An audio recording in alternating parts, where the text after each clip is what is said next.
in the Reading Corner today, I'm welcoming Rob Biddulph. We're going to be talking about something a little bit different because usually if I was talking to Rob, it would be about drawing and picture books. But actually, Rob has now written his first novel and it's called Peanut Jones and the Illustrated City. So, first of all, I have to welcome you into the Reading Corner. Rob, thank you for joining us again. Oh, thanks for having me, Nikki. You know, it's nice. I feel like we're old friends. It's nice we to be are. back. So I suppose the first question is an obvious one. And what made you want to venture more substantially into the world of writing? It's kind of crept up on me, I guess. But the thing is, I think something that's common to lots of people like me, I come from an art background. So my career previous to this, I was an art director on newspapers and magazines. And so when it comes to the writing side of this job, I've always had that imposter syndrome. I think kind of, this isn't something I'm qualified to do. I shouldn't be doing this. And I think with my picture books, I felt like I sort of hid behind the rhyme in a way because, writing the stories in rhyme, it's like there's a lot of kind of problem solving in there. And I just felt like I could hide behind that. I think even though I quite fancied writing a longer story, that held me back for a little while. And then it happened. I actually wrote the first book of a trilogy. And I wrote the first book 2 years ago, actually. So that's how long it takes, the lead time for these books to kind of come out. And I've had this idea in the back of my mind, which sprung from the Post-it notes that I used to draw for my daughter. For those that don't know, when my youngest daughter started at primary school, she was really nervous about staying for lunch. And so somebody suggested that I draw a little picture on a Post-it note and hide it in her lunchbox to give her a little hello, at lunchtime from me. So I did it on the first day. And then she came home and she loved it. And she said, "What are you going to do for me tomorrow?" So I did one the next day. And then before I knew it, that was it. I was doing one every day. And in fact, I did one every single day for her while she was at primary school. So I think I did over 2,000 of these drawings in the end. And it was it was a really lovely thing. It was a really nice little private sort of channel of communication between me and my daughter. But I thought I'd always had that as kind of the starting point for my story. I sort of thought, well, what if these little drawings that I did for her would come alive in her packed lunchbox and sort of dance around in her packed lunchbox? Or what if I did a picture of an apple and she could pick that apple up and eat it? And then I sort of carried on thinking along those lines and thought, what if I drew a door and she could open the door and go through? What would that be like? And, then I sort of came up with the idea of an entirely illustrated world and yada, yada, yada. And the story, that's how the story kind of came out. So I had a very rough idea of what I wanted to do. And as I say, this sort of window opened up and I thought, right, let's have a go. And it's quite similar to the thought process behind my Draw with Rob videos, actually, because the way that I teach kids how to draw my characters is I break it down into little bite-sized pieces. So, I might show a child a picture of, a steam train or something, and they would look at it and think, there's no way I can ever draw that. But then when you break it down into little digestible bite-sized pieces, by the end of the video, they've drawn this beautiful steam train. So I thought, right, I'm going to take a leaf out of my own book and I'll break this story down into the 3 main acts, and then I broke those down into chapters and sort of did little chapter outlines. And that way, each chapter was almost like a little kind of picture book arc. And that's how I tackled it. I should just say for listeners that the chapters are very short, actually. And hearing you talk about that planning process and almost visualizing them as mini picture books. And you have got such a captivating way of writing, actually. Some of my favourites are with one of the characters. We'll talk about the characters in a moment, but Little Bit. I mean, I just love the way that she talks, that very first speech that she gives. And I'm like, wow, I've known 5-year-olds like that. It's just wonderful. I love it. So... Well, it's interesting you said that about the short chapters, because that was a very deliberate thing actually on my part, because I was thinking back to my own childhood and I had a period where I wasn't a big reader. And I think it was because I felt slightly daunted by reading these kind of pages and pages of text. So I really wanted short chapters with sort of slightly cliffhanger-y endings in every single chapter, just to get those pages turning. And that combined with, we should probably say that it's very heavily illustrated too. That's how my brain works. Picture books, the text does one thing and the pictures do another thing. They kind of both tell a story, and I very much conceived this book in the same sort of way, really. Tell us a bit. You've said a bit about the starting point, the post-it notes. What if the drawing came to life? I just want to focus on the first part of the story, which is where you set up the characters, really. And I wonder if you could tell us a little bit about those. It's a lovely cast of characters. I think I knew right from the beginning that I wanted a female protagonist. Maybe, I think because I'm the father of 3 girls, I've sort of been hyper aware that there's not as many female protagonists in children's books as maybe I would like there to be. So I thought, right, it's definitely going to be a girl, and the name Peanut Jones, I've had that for a long time. It's my wife used to call all of my children when they were little Peanut. And then in terms of the others, I think as the story unfolded in my head, I knew I wanted there to be 3 kids who were kind of going to lead us through this world and this adventure. And Rockwell appeared quite early on. Somebody who didn't quite fit in at school either, because I knew she was going to be going to this. It's quite difficult actually to remember the order that everything kind of came in, but I knew she was going to be at a school that she wasn't happy with, and there was going to be another boy at the school who also wasn't particularly happy, but for different reasons. So that's how kind of Rockwell appeared. And then Little Bit was going to be, I think there was a point when Little Bit was going to be a little dog. And then I thought, oh no, I want there to be a third dynamic in this relationship, and a kind of a verbal dynamic.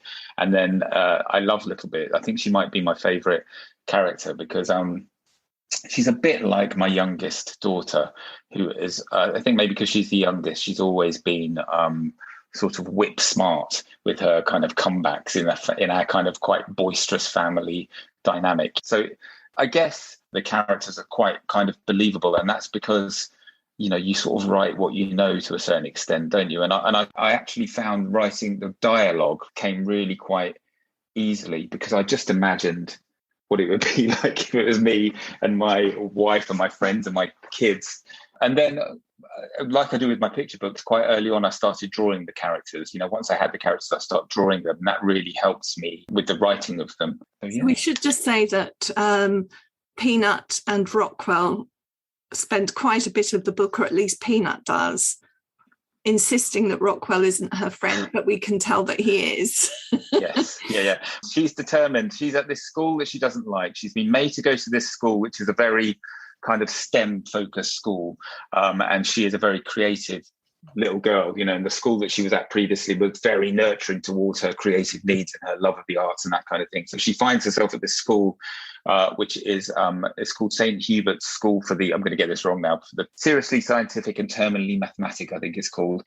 And she finds herself at this school that she hates. And so she's determined to not make any friends there. She doesn't want to get any kind of enjoyment while she's at this school. She's really, really determined about that. So when she meets Rockwell, who also doesn't really seem to have many friends, but is very keen to be, they're paired together in this kind of study buddy scheme. And I think she likes him. She realizes that they're kind of kindred spirits straight away, but she's, as you said, she's very reluctant to kind of admit that. And that set up a nice dynamic at the beginning of the story, I think. And Little Bit is her youngest sister, who's just 5 years old.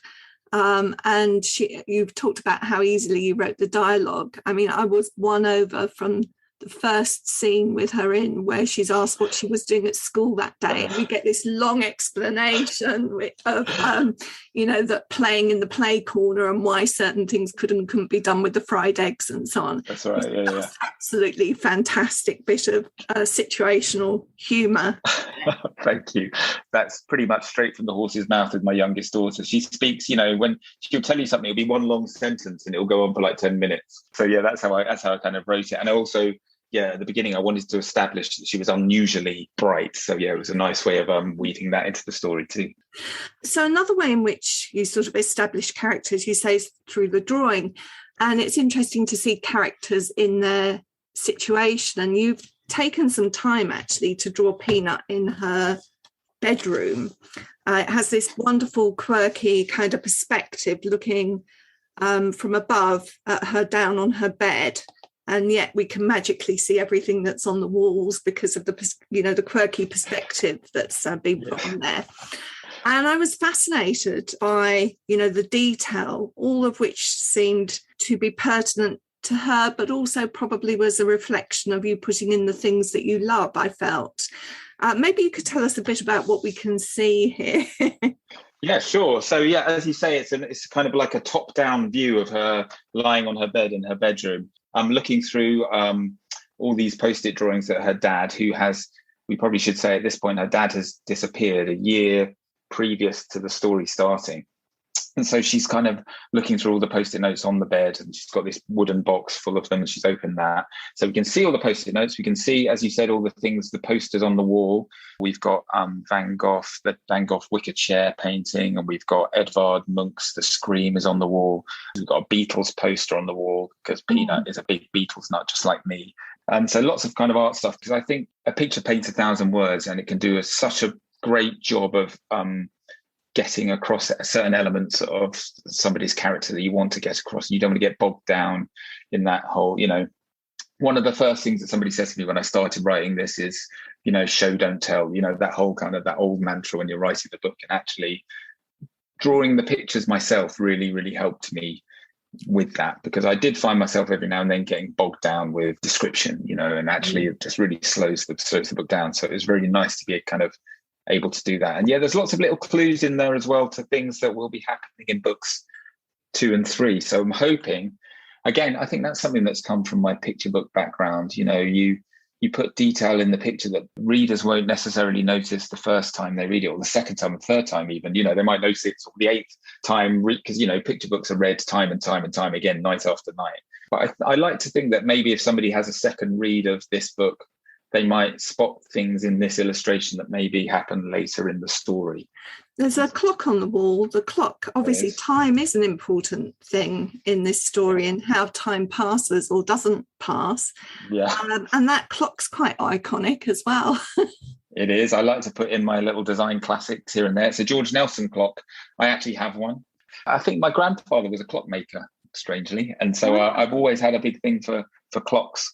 In fact, if you look in all my picture books, you'll find lots of George Nelson clocks. I'm going to have a look through the background. Have a look, see how many you can find. And there's also a self-referential blue penguin in there.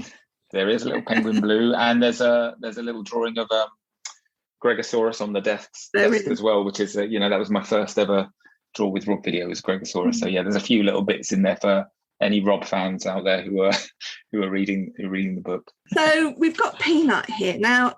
She is sitting on her bed. She's got this special box, and she discovers, this is a really important plot point here, she discovers something in this box, a pencil that's magic in more ways than one. It is. And soon after I drew the characters, I drew the pencil. So that drawing of the pencil that appears in the book a couple of pages after the bedroom illustration, I drew that before I wrote most of the story, because I really wanted, so this pencil is a very old pencil, and I wanted it to be like almost like a work of art in itself, like a sculpture. So, it's kind of like, it's not even at all. It's like it's been hand whittled out of a piece of wood. And, the lead is like, Chris Riddell, basically, his pencils, whenever you see Chris drawing, he has these beautiful pencils because he kind of uses a knife to sharpen them. And his pencils are just the loveliest things ever. And so I wanted the lead to be a bit like one of Chris Riddell's lead. So it's a really long, substantial lead, and a nice sort of silver rope, which is attaching the rubber to the other end of the pencil. So the whole thing is like a work of art. And I really wanted to get that across in my description as well. So it's a bit like, Marcel Duchamp or someone like that, kind of making art out of the ordinary. I thought I really wanted to get that message across in the discovery of this pencil, which then turns out to be, as you say, the central object in the whole story, really, because Peanut soon discovers that whatever she draws with this pencil, it comes to life. She draws an apple, and she draws a vase of flowers first. Yes. And then in the morning it's dead. Then she draws an apple, and her friend Rockwell can take the apple, but it disintegrates. That's right. And then she finds she can draw a door, and a door can take her into another world. Tell us about that moment. So that was again, something that I thought of quite early on was to draw a door. You know, I was thinking, do you remember that Aha video from the 80s, Take On Me? Do you remember that video when they sort of go into the picture and there's this whole illustrated world? So I thought, this is my aha moment. And she draws the door, and of course that takes her into this whole illustrated city. And then that's when the real fun began for me, because dreaming up this city was fabulous. I'm a big maps person in books. I love a map in a book, right from The Hobbit. And I loved the maps. I loved Tolkien's maps at the beginning of that, the way they were drawn, the detail, all that kind of stuff. And actually the map played a big part in mapping out the adventure of my story, because that's another thing that I did very early on.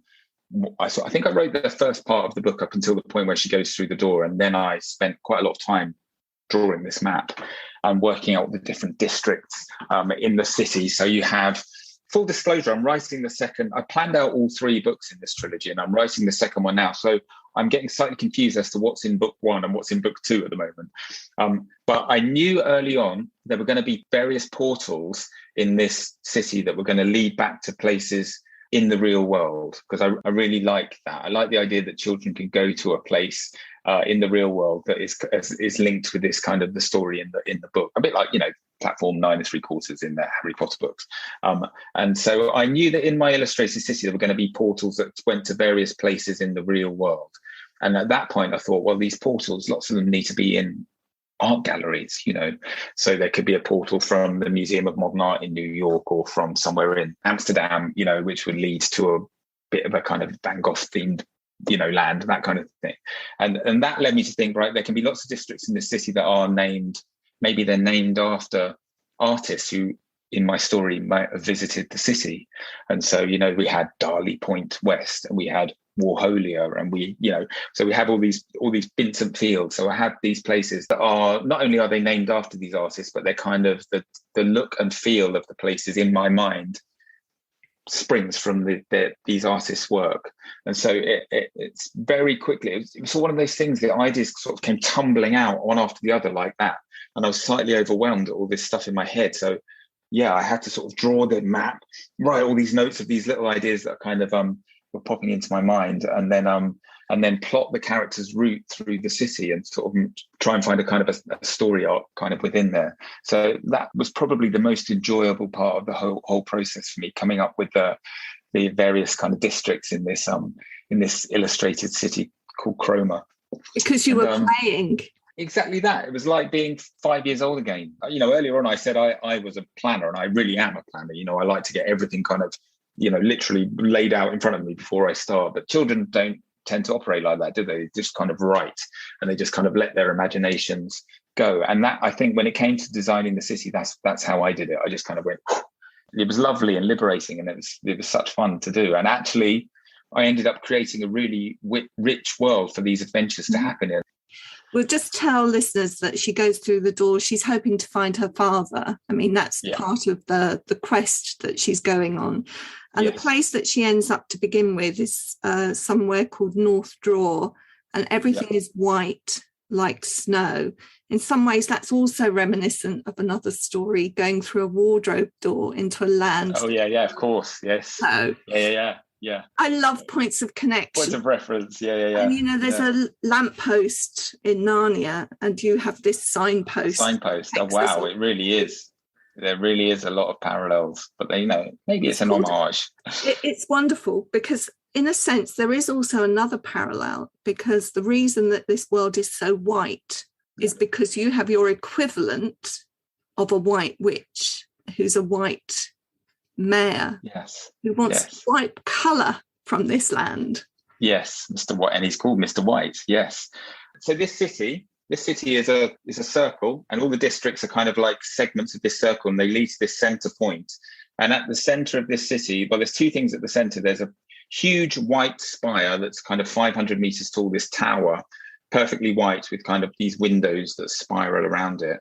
But around that tower, there is something called the Rainbow Lake, which is, as you would imagine, is a lake full of rainbow coloured water. So like if you imagine a multicolored running track running around this lake. And I quite early on, after I'd had the idea of like all these, you know, maybe the great artists of the past had somehow found their way to Chroma, and they had all, I thought, right, what would be great is if they had all swum in the Rainbow Lake, and the Rainbow Lake somehow imbued this amazing creativity upon these people, so that when they went back to the real world, they were able to create these amazing works of art that we all know and love.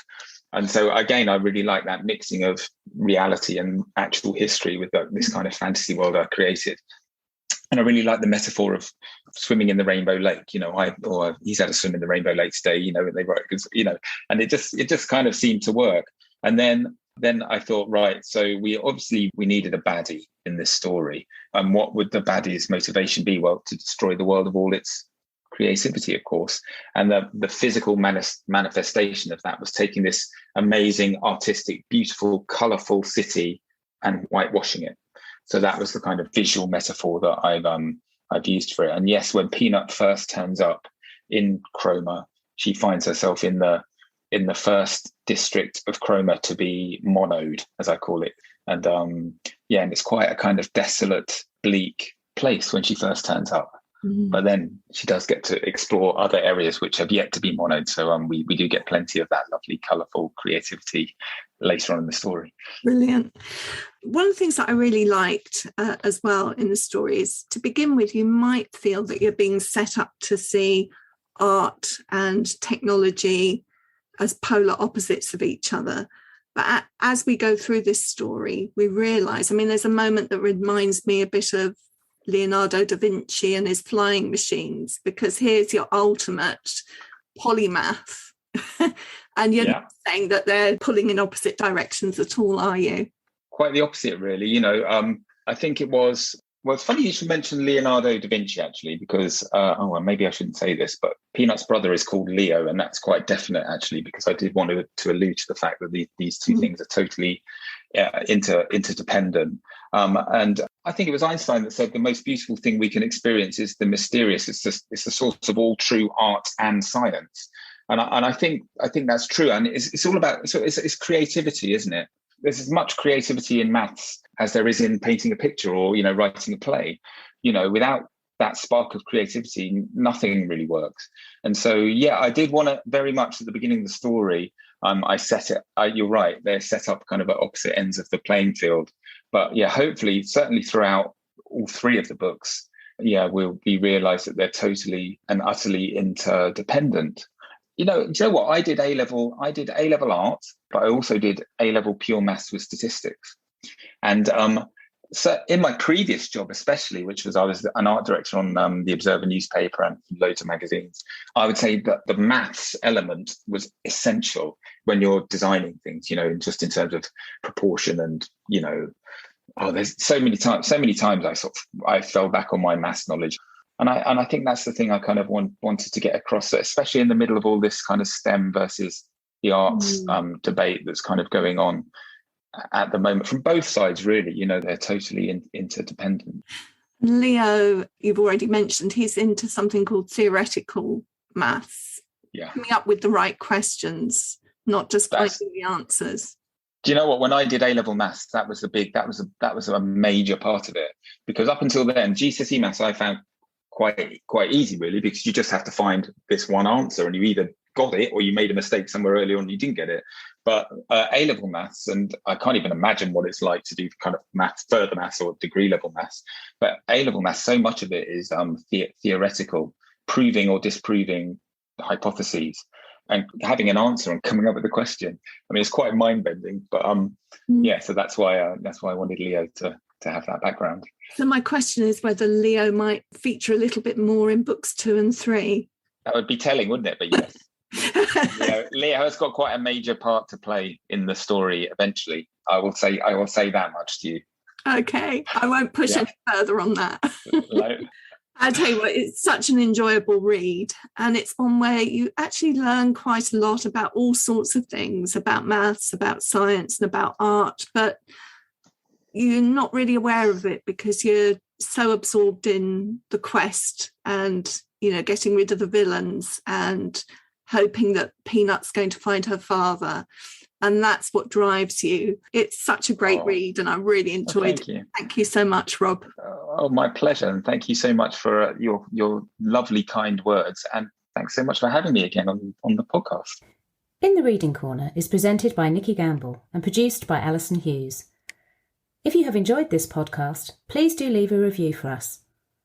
To find out about other projects, including an audience with events and the Exploring Children's Literature Summer School, visit www.exploringchildrensliterature.uk. Join us again soon in the Reading Corner on your favourite podcast platform.